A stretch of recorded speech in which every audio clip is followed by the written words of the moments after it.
Hi everyone, this is Dr. Rajita. Welcome back to anatomy classes. Today's topic is lateral ventricle. Before going into the topic, if you like my videos, please like, share, subscribe and don't forget to click on the bell icon to get more notifications. So without any ado, we shall begin with the lateral ventricle. So lateral ventricle, it is the cavity present in each cerebral hemispheres. So we know that there are two cerebral hemispheres, together forms the cerebrum. So in each cerebral hemisphere, the cavity which is present is called as lateral ventricle. The lateral ventricle is a C-like cavity, C-shaped, where the concavity is facing the anterior side and convexity with the projection is present towards the posterior side. And these ventricles, lateral ventricles, communicate in the midline with the third ventricle. So the third ventricle is an irregular slit-like gap present between the two thalami. And the third ventricle continues to form a thin duct which is present in the midbrain called as cerebral aqueduct or aqueduct of Sylvius. Further, this aqueduct of Sylvius or cerebral aqueduct, it gets widened up to form the fourth ventricle, which is the cavity of hindbrain. So here is the sagittal view showing the lateral ventricle, single lateral ventricle, third ventricle and continuing to form aqueduct of Sylvius and fourth ventricle. Fourth ventricle continues to form central canal. The central canal is present in the lower part of medulla oblongata as well as it continues down as the central canal of the spinal cord. Here is the superior view of the ventricles. So here are the two lateral ventricles, right and left lateral ventricles, and in between the gap is called as the third ventricle. Here is the third ventricle. So the two lateral ventricles communicates with the third ventricle and they communicate with each other also by a foramen called as interventricular foramen, which is also called as foramen of Monro. Further, the third ventricle continues to form a thin tube-like structure which is called a cerebral aqueduct. Cerebral aqueduct continues to form the fourth ventricle and we know the fourth ventricle continues to form the central canal of medulla, lower part of medulla and spinal cord. So here this is a outline about the ventricular system.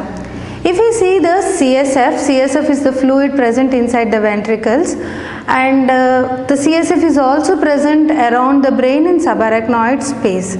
So the total amount of CSF which is always circulating in and outside the brain is approximately around 150 ml. So out of this 150 ml, the 7 to 10 ml is present in each lateral ventricle. So the capacity of a lateral ventricle is 7 to 10 ml. Each lateral ventricle is 7 to 10 ml. And inside these lateral ventricles, it is lined by a ependymal epithelium. So third ventricle and fourth ventricle I have already discussed in my previous sessions and I am sharing the YouTube links of those topics, third ventricle and fourth ventricle, in my description box. A 3D picture showing the location of lateral ventricle. The red ones are the lateral ventricles and which continues to form third and the fourth ventricle, which are shown in blue color. Here is the medial surface of brain showing the cavity of lateral ventricle. The arrow mark is the cavity of lateral ventricle and this is the lateral ventricle which is bounded in front, above and by the corpus callosum.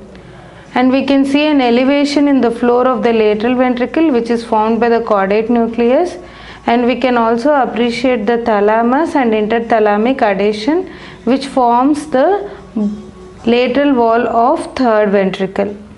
And we can see even the cavity of fourth ventricle. This is the cavity of fourth ventricle. Parts of lateral ventricle. Here is the lateral ventricle wrapping around the thalamus, caudate nucleus and laterally lentiform nucleus. So these three structures are wrapped by the lateral ventricle within its concavity. And lateral ventricle, it has got the 4 parts. That is the central part of lateral ventricle. So here is the central part which is extending from the interventricular foramen of Monro. From the interventricular foramen of Monro till the level of splenium is called as the central part of lateral ventricle. The forward projection of the lateral ventricle into the frontal lobe, present within the concavity of the genu of corpus callosum. Here is the corpus callosum having the rostrum, genu, body and the splenium. So within the concavity of the genu, the anterior horn is present. The posterior horn extends beyond the splenium into the occipital lobe. And further, the central part here beyond the posterior horn, it continues down into the temporal lobe, which is called as the inferior horn of lateral ventricle.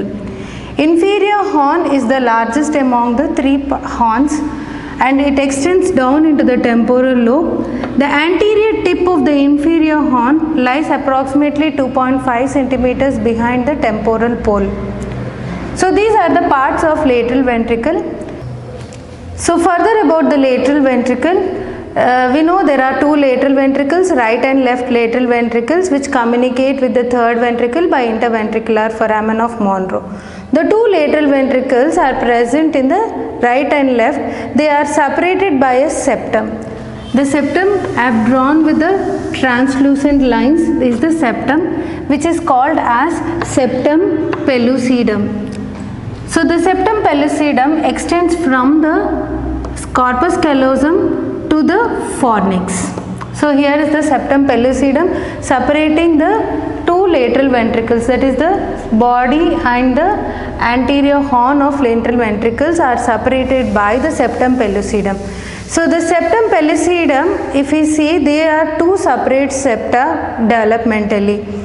And these 2 separate septa encloses a cavity which is called as cavum pellucidum. Septum pellucidum is a nervous tissue which contains grey matter as well as the white matter, and it is lined on the either side by the ependyma. And the septum pellucidum, when it has the cavity, that is the cavum pellucidum, which is persistent after birth up till the 5th month. When the baby reaches the 5th month after birth, it closes by itself and forming a complete septa. So the right and left septum pellucidum closes and obliterates cavum septum pellucidum, that is called CSP in short. And it closes, obliterates the cavum septum pellucidum to form a complete bilaminar septum. So this bilaminar septum in adults, it is called as septum pellucidum. Boundaries of each part of lateral ventricle. So beginning with the central part of lateral ventricle, here this is the sagittal view of the lateral ventricle, where the central part superiorly it is related to the inferior surface of body of corpus callosum, and inferiorly we can see the caudate nucleus, thalamus and part of the fornix. So to know the boundaries, it is best viewed in coronal section. So here is the coronal section. The coronal section along the central part of the lateral ventricle, and the boundaries which we can see in the central part. In cross section, in coronal section, the central part appears almost to be triangular, having a roof, medial wall and floor. Roof is formed by the inferior surface of body of corpus callosum. Medial wall is formed by the septum pellucidum, which is lined on the either side by the ependyma, forming the medial wall of lateral ventricle on both the sides. And at birth, there is a cavity within the septum pellucidum which is called as cavum septum pellucidum, and which gets obliterated usually within 5 months after birth. So here is the cross section of the central part, which is triangular. We have seen the roof and the medial wall. Let's see the structures forming the floor of the central part of lateral ventricle. So the floor is sloping from lateral to medial, it slopes, and there are several structures forming the floor. The lateral most structure is the caudate nucleus. So that is the body of the caudate nucleus. Medial to the body of the caudate nucleus, the stria terminalis, and along with that the vein is present which is called as thalamostriate vein. And medially the floor is formed by the, we can see here the thalamus, this is the thalamus, and thalamus, it has got the superior surface of the thalamus. The lateral part of the superior surface of the thalamus forms a part of the floor of lateral ventricle, whereas the medial part of the superior surface of the thalamus, it is covered by the choroid plexus along with the double layered fold of pia mater which is called as stela choroidae. And medial most, it is formed by the fornix, the body of the fornix. Boundaries of anterior horn of lateral ventricle. To appreciate the boundaries of anterior horn of lateral ventricle, the coronal section is taken, that is, it is taken at the level of rostrum of corpus callosum. So the section is taken at the level of rostrum of corpus callosum in front of interventricular foramen of Monro. The boundaries of the anterior horn of lateral ventricle. Anterior horn is projected into the genu of the corpus callosum where it has got the roof, floor and medial wall, lateral wall and anterior wall. Anterior wall we have already seen in the sagittal section where anteriorly it is bounded by the genu of corpus callosum. And superiorly it is formed by the partly genu and also the anterior part of the body of the corpus callosum will form the roof of anterior horn. The floor of the anterior horn is narrow, so it is triangular in cross section. So the floor is narrow which is formed by the rostrum of corpus callosum. And laterally it is formed by the caudate nucleus which is called as the head of the caudate nucleus which makes a bulge in the anterior horn of lateral ventricle, and caudate nucleus we can see it is continuous to form the putamen, and in between we are seeing here the internal capsule. So these are the boundaries forming the anterior horn of lateral ventricle. Boundaries of posterior horn of lateral ventricle. The coronal section is taken at the level of posterior horn of lateral ventricle which is present beyond the splenium of corpus callosum. Let's see the boundaries of the posterior horn of lateral ventricle. The posterior horn of lateral ventricle projects into the occipital lobe and it has got the roof, floor as well as the lateral wall and medial wall. The roof, lateral wall and floor, all it is formed by the same structures which are called as tapetal fibers. The tapetum are the commissural fibers which are crossing the corpus callosum. So the fibers from the corpus callosum, they sweep around the lateral ventricle, that is the posterior horn of lateral ventricle, forming the roof and lateral wall as well as the floor of posterior horn of lateral ventricle. Beyond the tapetum there are band of fibers which is called as optic radiation, fibers relaying in the visual area, occipital lobe and inferior longitudinal fasciculus. Let's see the medial boundary of the posterior horn. The medial boundary, it is formed by an elevation which is caused by forceps major fibers. Forceps major are the commissural fibers which are sweeping along the splenium of corpus callosum. So the fibers forceps major, this thick bundle makes an elevation which is called as bulb of posterior horn. So medially it is formed one elevation called bulb of posterior horn. And there is one more elevation forming the medial boundary of the posterior horn of lateral ventricle. This elevation is called as calcaire Ewes. It is called calcaire Ewes and it is The elevation is because of the anterior end of the calcarine sulcus. The sulcus is so deep that it forms an elevation within the posterior horn of lateral ventricle.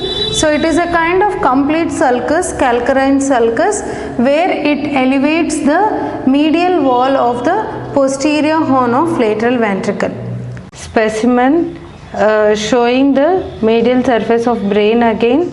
The septum pellucidum is removed to expose the lateral ventricle, and here this is the fornix and the corpus callosum. The anterior end of corpus callosum is genu, which continues to form rostrum, forming the boundaries of anterior horn of lateral ventricle, and posterior end of the corpus callosum is the splenium, and we can see the fornix arching below above to the thalamus.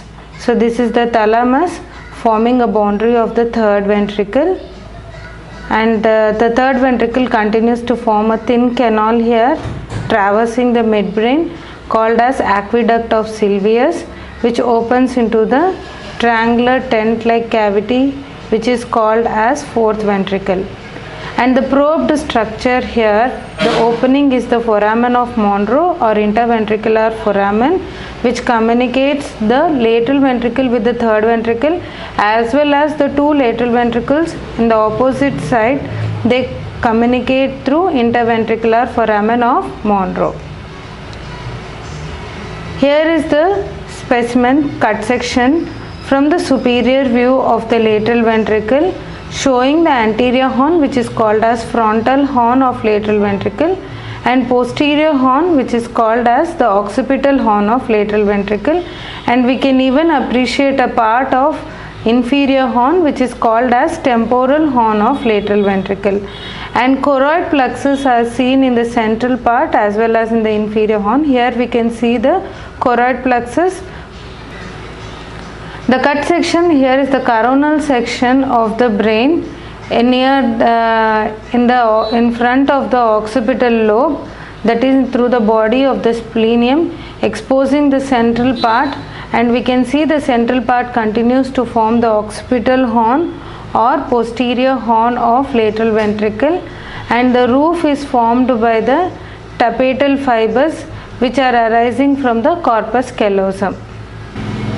This is a coronal section again at the level of splenium of corpus callosum. So it is also taken through the central part of the lateral ventricle, where we can see the lateral ventricle projecting inferiorly to form the inferior horn or temporal horn of lateral ventricle. We can even appreciate the choroid plexus in this specimen, where the choroid plexus entering into the inferior horn of lateral ventricle. To appreciate the boundaries of inferior horn of lateral ventricle, the section is taken, the coronal section is taken at the level of inferior horn of lateral ventricle, that is here. The section is taken to view the boundaries of inferior horn of lateral ventricle. So in coronal section, the inferior horn appears to be like a transverse slit having a roof and as well as the floor. So let's see the boundaries. The roof, the medial structures forming the roof are the tail of the caudate nucleus, that is the terminal part of the caudate nucleus which finally terminates in the amygdaloid body, and medial to the tail of the caudate nucleus, the white fibers called as stria terminalis. And lateral part of the roof is formed again by the tapetal fibers. These tapetum are the fibers which are crossing the corpus callosum. They are the commissural fibers which are crossing the corpus callosum, forms the roof of the inferior horn. So inferior horn is the largest horn of among all the three horns in the lateral ventricle, where it continues as the central part. The central part continues down beyond the posterior horn. It is called inferior horn, and it projects into the temporal lobe. So the coronal section is taken along the temporal lobe, and inferior horn approximately runs parallel to the superior temporal gyrus. So here is the transverse slit of the inferior horn. Medially it is formed by the tail of the caudate nucleus and stria terminalis, and laterally it is formed by the tapetal fibers, and further the tapetal fibers laterally they are related to the optic radiation. They are the fibers which are relaying forming the optic tract, relaying in the visual area of the occipital lobe, and lateral most is the inferior longitudinal fasciculus. And let's see the structures forming the floor. The floor, the medial elevation is formed by the hippocampus. So the hippocampus is end forming a gyrus which is called as dentate gyrus. The fibers from the hippocampus, the white fibers of the hippocampus, they all converge forming a white matter called as alveus. And this alveus further it continues to form the fimbria, and the fimbria further continues to form the fornix, which is related to the floor of the inferior horn. The medial most floor of the inferior horn is formed by the fimbria, which is the white matter arising from the hippocampus and which continues as the fornix.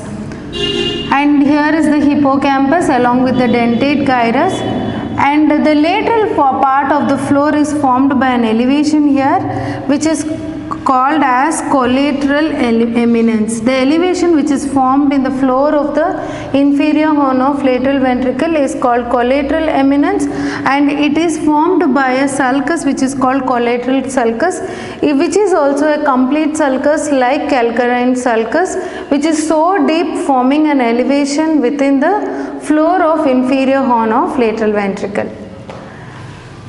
And medially it is also related to the choroid plexus. We can see the choroid plexus.